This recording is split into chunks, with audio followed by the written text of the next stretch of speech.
You ask Tiger to calculate. This deals with linear inequalities with one unknown. The final result is x smaller than -4. Let's solve it step by step. Group all constants on the right side of the inequality.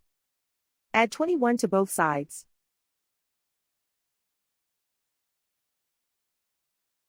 Group like terms.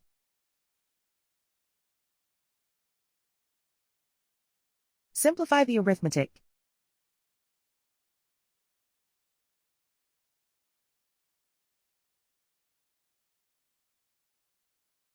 Isolate the x. Divide both sides by -6. Whenever you multiply or divide by a negative, reverse the inequality sign.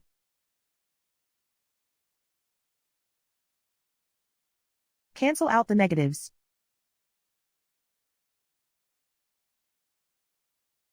Simplify the fraction.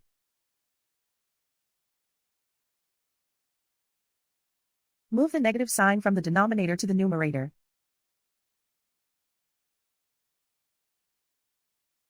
Find the greatest common factor of the numerator and denominator.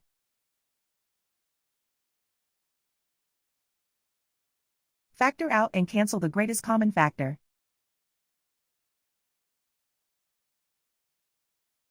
Plot the solution on a coordinate grid. And so the final result is x smaller than -4.